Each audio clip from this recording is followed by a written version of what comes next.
everyone. We're having lunch at beautiful taverna here in Athens. We're just down from the east slope of the Acropolis.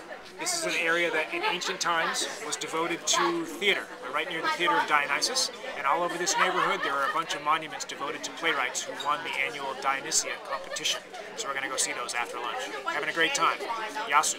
In your lifetime, if you were an adult freeborn male, your chances of becoming president of Athens were not inconsiderable at some point in your lifetime. A group of 50 from each tribe would be in charge of the government for 1 month of the year. So they had a 10-month long calendar for the year. And then this round building right here, known as the Tholos, was where the group of 50 would live during the month that they were in charge. And somebody was supposed to be on duty 24/7 at all times inside this building in case there was an emergency or in case some foreign ambassador showed up. This stuff down here is other government buildings. There's a huge library and a record storage.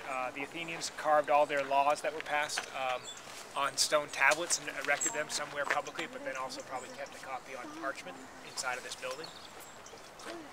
And then this temple is the Temple of Hephaestus, which I mentioned earlier is the best preserved temple in Greece. How do they rule again? They voted out of...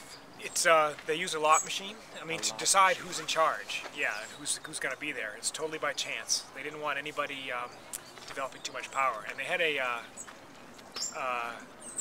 system for ostracizing people formally, which meant if anybody was right before Athens founded its democracy in the year 509 BC, they had gone through 50 years of a tyrant, which is basically a military dictator seized power, and he did some good things for the city, but some not great things either. So they kicked him out in 509 and created a system of government that made sure that would never happen again. We're standing on the Acropolis, and in the background you can see the Pan-Athenaeum Stadium, which is where the marathon on Sunday is going to finish. In the near foreground you can see the Temple of Zeus, the huge 60-foot columns standing, still visible, right down there. Oh, okay.